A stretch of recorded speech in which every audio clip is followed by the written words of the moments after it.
भक्तजनों, आज आप सुने भगवान शंकर की व्रत कथा। एक शिव भक्त भगवान शंकर को खुश करने के लिए भगवान शिव के मंदिर पहुंचा। भगवान को खुश करने के लिए वो एक लोटा में दूध भर कर शिव जी का अभिषेक करने के ले लिया। साथ में फूल माला, धतूरा का फल, बेल की पत्तियाँ जो शिव जी को अति प्रिय है वो सब भी ले लिया। मंदिर में जाकर भगवान को सब अर्पण करने के बाद लौटते समय जब मंदिर का घंटा बजाने के लिए सर ऊपर उठाया तो देखता है कि मंदिर में सोना का घंटा लगा हुआ है। सोने का घंटा देखकर उसके मन में लालच आ गया। वो सोचने लगा कि यह सोना का घंटा अगर मुझे मिल जाता तो मैं कितना धनवान बन जाऊंगा, मेरे पास बहुत पैसे आ जाएगा। यह सोचकर उसने सोने की घंटा चुराने की योजना बनाई। अभी तो दिन का समय था, चोरी करने के लिए उपयोगित समय नहीं था। इसलिए वो रात के अंधेरे में मंदिर का घंटा चुराने के नियत से आया। मंदिर की लाइट जल रही थी, दरवाजे में ताला नहीं मारा गया था। ऐसा लग रहा था जैसे कोई उसके आने की बाट देख रहा है। उस भक्त ने जो चोरी की नियत से मंदिर में प्रवेश किया था, अंदर आकर मंदिर का दरवाजा बंद कर लिया। सामने भगवान शिव की मुस्कुराती हुई प्रतिमा थी। एक क्षण को भक्त रूपी चोर की नजरों भगवान से मिली और दूसरे ही क्षण उस भक्त रूपी चोर ने निगाह फेर लिया। आखिर अब वो चोर बन चुका था। उसके निगाहों की लाज और सील समाप्त हो चुकी थी। मंदिर का घंटा ऊंचाई पर था।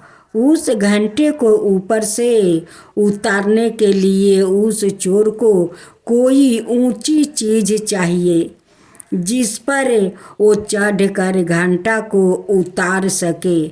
उसने मंदिर के अंदर इधर उधर नजरों दौड़ाई कि कोई ऊंची चीज मिल जाए जिस पर वो चढ़कर इस घंटे को उतार सके, लेकिन कोई ऊंची चीज नजर नहीं आई। चोर परेशान था। सामने भगवान बैठे बंद बंद मुस्कुरा रहे थे। भगवान से अपने भक्तों की मनोदशा कहाँ छुपी रहती है, युक्ति भी तो भगवान ही समझते हैं ना। उसे भक्त रूपी चोर के मन में भी तुरंत एक उपाय आ ही गया। जिस शिव प्रतिमा की वो रोज पूजा करता था, जो शिव प्रतिमा उसके लिए साक्षात भगवान थे, जिनके चरणों में उसका सारा संसार था, वो भगवान की मूर्ति आज उसके चोरी में काम आने वाली थी। आज वो शिव जी की प्रतिमा उस चीज की कमी को पूरी करने वाली थी जिस पर चढ़कर वो मंदिर के घंटे तक पहुंच सकता था। और उसने यही किया। वो शिव जी के कंधे पर चढ़ गया। कंधे पर चढ़ने के लिए उसे बहुत मेहनत करनी पड़ी। शिव जी के कंधे पर चढ़कर वो मंदिर का घंटा उतारने का प्रयास करने लगा, लेकिन यह क्या, घंटा तो अभी भी ऊंचा है। वो चोर बहुत मायूस हो गया।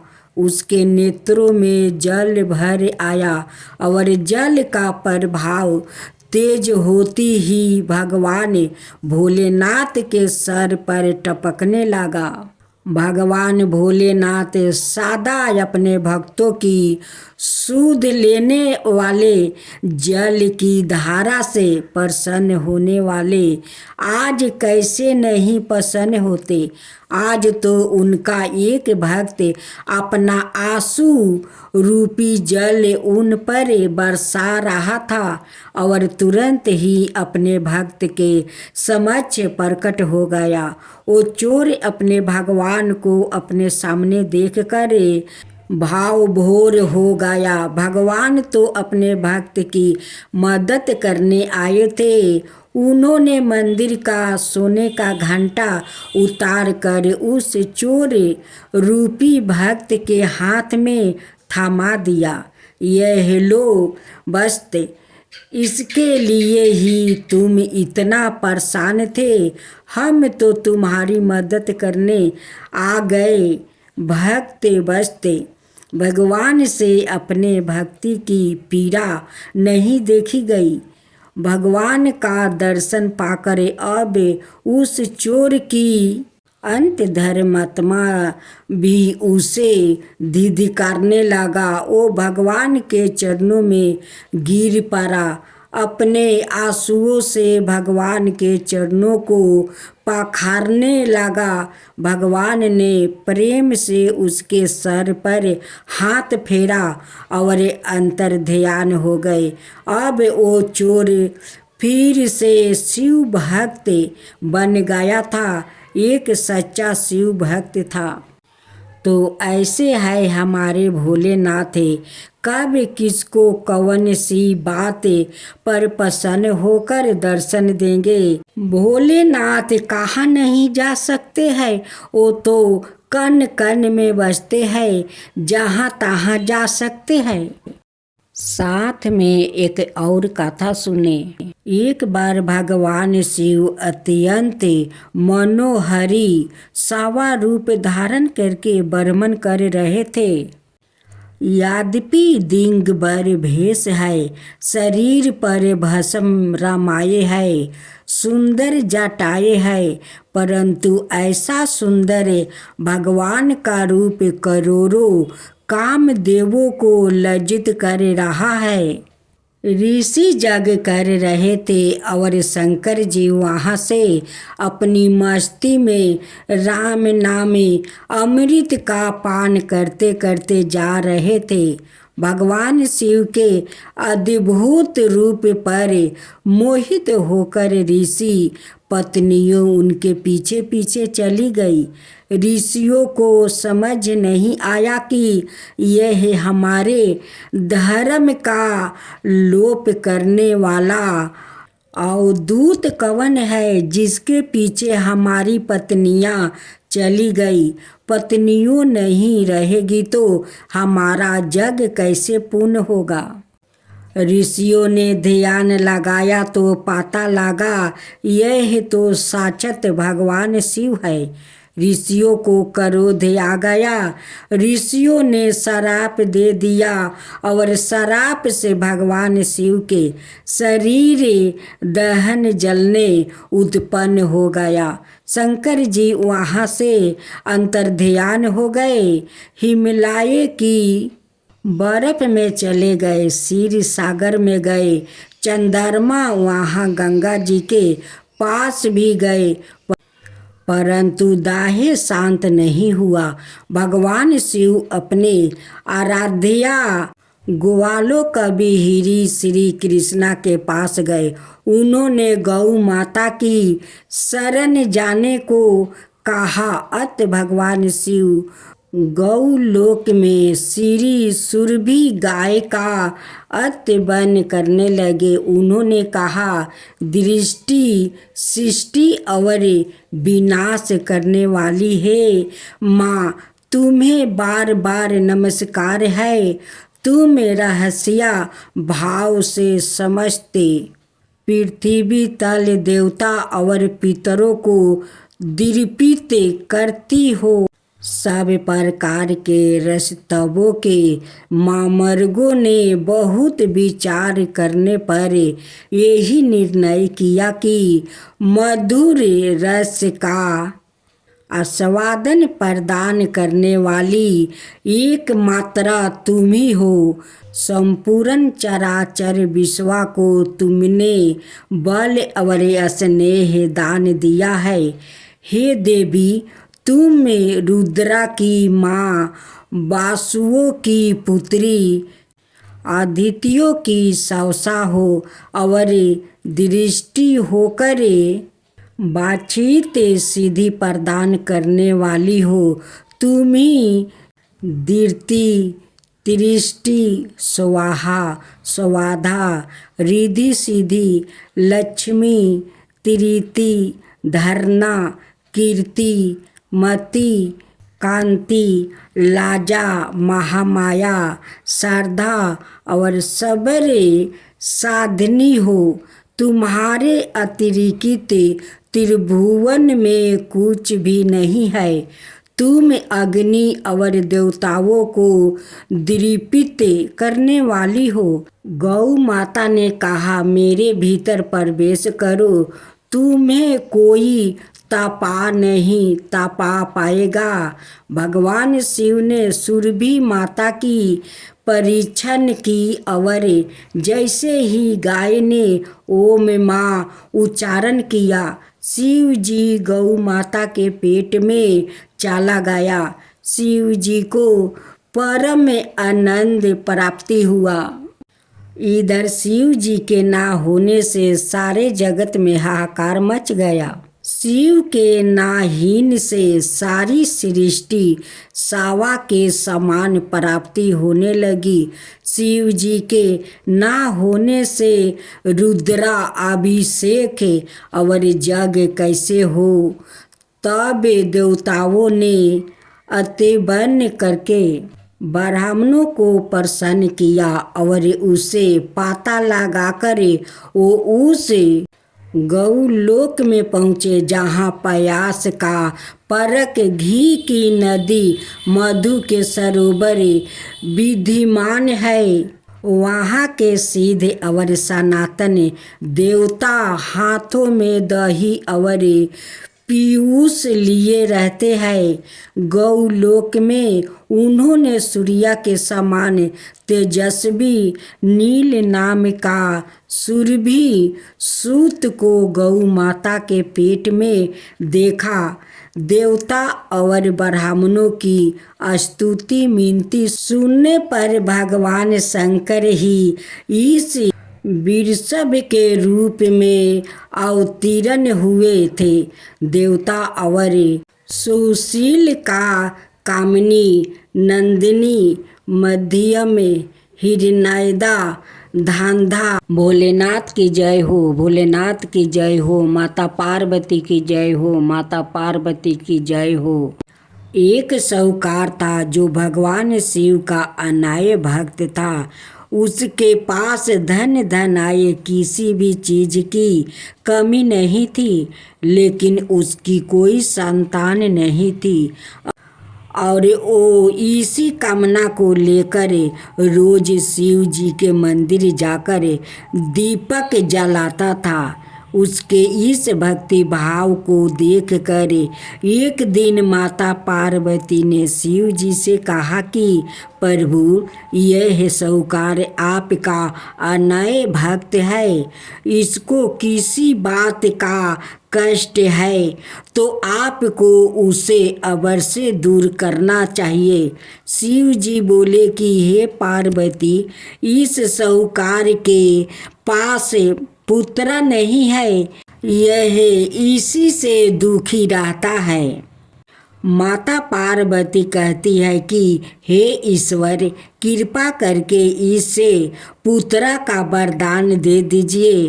तब भोलेनाथ ने कहा कि हे पार्वती, साहूकार के भाग्य में पुत्रा का योग नहीं है। ऐसे में अगर इसे पुत्र प्राप्ति का वरदान मिल भी गया तो वो केवल 12 बरस की आयु तक ही जीवित रहेगा। यह सुनने के बाद भी माता पार्वती ने कहा कि हे प्रभु, आपको इस साहूकार को पुत्र का वरदान देना ही होगा। अनाथ भक्त क्यों आपकी सेवा पूजा करेंगे। माता के बार बार कहने से भोलेनाथ ने साहूकार को पुत्र का वरदान दे दिया, लेकिन यह भी कहा कि वो केवल 12 बरस तक ही जीवित रहेगा। साहूकार यह सारी बातें सुन रहा था, इसलिए उसे ना तो खुशी हुई और ना ही दुख। वो पहले की तरह भोलेनाथ की पूजा अर्चना करता रहा। उधर सेठानी गर्भवती हुई और 9 महीने के बाद एक सुंदर सा बालक की प्राप्ति हुई। परिवार में खूब उत्साह मनाया गया, लेकिन साहूकार पहले ही की तरह रहा और उसने लड़का की 12 बरस की आयु का जिक्र किसी से भी नहीं किया। जब बालक 11 बरस की आयु हो गई तो एक दिन साहूकार की सेठानी ने बालक के विवाह के लिए कहा। तो साहूकार ने कहा कि वो अभी बालक को पढ़ने के लिए काशी जी भेजेंगे। इसके बाद उसने बालक के मामा जी को बुलाया और कहा कि इसे काशी पढ़ने के लिए ले जाओ और रास्ते में जिस भी स्थान पर रुकना वहाँ यज्ञ करते और ब्राह्मणों को भोजन कराते हुए आगे बढ़ना। उन्होंने भी इसी तरह करते हुए जा रहे थे कि रास्ते में एक राजकुमारी का विवाह था। जिससे उसका विवाह होने वाला था वो एक आँख से काना था। तो उसके पिता ने जब अति सुंदर साहूकार के बेटे को देखा तो उनके मन में आया कि क्यों ना इसे ही घोड़ी पर बैठाकर शादी के सारे कार्य संपन्न करवा लिया जाए। तो उन्होंने मामा से बात की और कहा कि इसके बदले में वो अथाह धन देंगे। तो वो भी राजी हो गया। इसके बाद साहूकार का बेटा विवाह की वेदी पर बैठा और जब विवाह कार्य संपन्न हो गया तो जाने से पहले उसने राजकुमारी की चदरी के पल्लू पर लिखा कि तेरा विवाह तो मेरे साथ हुआ, लेकिन जिस राजकुमार के साथ भेजेंगे वो तो एक आँख का काना है। इसके बाद वो अपने मामा के साथ काशी के लिए चल गया। उधर जब राजकुमारी ने अपनी चुनरी पर यह लिखा हुआ पाया तो उसने राजकुमार के साथ जाने से मना कर दिया। तो राजा ने भी अपनी पुत्री को बारात के साथ विदा नहीं किया। बारात वापस लौट गई। उधर मामा और भांजे काशी पहुंच गए थे। एक दिन जब मामा ने जग रचा रखा था और भांजा बहुत देर तक बाहर नहीं आए तो मामा ने अंदर जाकर देखा तो भांजे का प्राण निकल चुके थे। वो बहुत परेशान हुए, लेकिन सोचा कि अभी रोना पीटना मचाया तो ब्राह्मण चल जाएंगे और जग का कार्य अधूरा रह जाएगा। जब जग संपन्न हुआ तो मामा ने रोना पीटना शुरू किया। उसी समय शिव पार्वती उधर से जा रहे थे तो माता पार्वती ने शिव जी से पूछा, हे प्रभु, ये है कौन रो रहा है? तभी उन्हें पता चलता है कि यह तो भोलेनाथ के आशीर्वाद से जन्म हुआ साहूकार का पुत्रा है। तब माता पार्वती कहती है कि हे स्वामी, इसे जीवित कर दीजिए। अनाथ रोते रोते इसके माता पिता के प्राण निकल जाएंगे। तब भोलेनाथ ने कहा कि हे पार्वती, इसकी आहु इतना ही थी, सो वो भोग चुका है। लेकिन माँ के बार बार आग्रह करने पर भोलेनाथ ने जीवित कर दिया। लड़का ओम नमः शिवाय करते हुए उठा और मामा भांजे दोनों के ईश्वर को धन्यवाद दिया और अपनी नगरी की ओर लौटा। रास्ते में वही नगर पारा और राजकुमारी ने उन्हें पहचान लिया। तब राजा ने राजकुमारी को साहूकार के बेटे के साथ बहुत सारे धन धनाये के साथ विदा किया। उधर साहूकार और उसकी पत्नी छत पर बैठे थे। उन्होंने यह प्रण कर रखा था कि यदि उनका पुत्र सकुशल ना लौटा तो वो छत से कूदकर अपना प्राण त्याग देंगे। तभी लड़के के मामा ने आकर साहूकार के बेटे और बहू के आने का समाचार सुनाया, लेकिन वो नहीं माने तो मामा ने शपथ पूर्वक कहा। तब तो दोनों को विश्वास हो गया और दोनों ने अपने बेटे बहू का स्वागत किया। उसी रात साहूकार को सपने में शिव जी ने दर्शन दिया और कहा कि तुम्हारे पूजन से मैं प्रसन्न हुआ। इसी प्रकार जो भी व्याकृत इस कथा को पढ़ेगा या सुनेगा उसके समस्त दुखों दूर हो जाएगा और मन बचित सभी कामनाओं की पूर्ति होगी। जय शिवा ओमकारा, प्रभु हरे शिवा ओमकारा। ब्रह्मा विष्णु सदा शिव अर्धंगिनी धारा। ओम जय शिवा ओमकारा। एकानन चतुरानन पंचानन राजे। शिव पंचानन राजे। हंसासन गरुड़ासन विषवाहन साजे। ओम जय शिवा ओमकारा। दो भुज चार चतुर भुज दस भुज अति सोहे।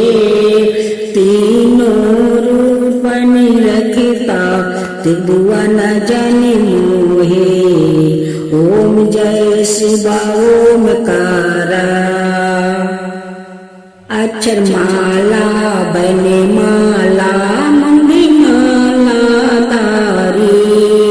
चंदन मृग मद सोहे बोले सुभिकारी।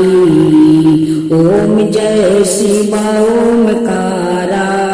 श्वेतांबर पीतांबर बागंबर अंगे। सनकादिक बरे मादिक भूतादिक संगे। ओम जय शिवा ओमकारा। करके मध्यम कमंडल चक्र त्रिशूल धरता। जग करता जग भरता जग पालन करता। ओम जय शिव ओमकारा। ब्रह्मा विष्णु सदा शिव जानते अविवेका। प्राण बचर के मध्यम यह तीनों एका। ओम जय शिव ओमकारा। तिरगुन शिव जी के आरती जो कोई नर गावे शिवा जो कोई नर गावे। कहत शिवानंद स्वामी मन भजत शिवानंद स्वामी मन बाचित फल पावे। ओम जय शिव ओमकारा जय शिव ओमकारा।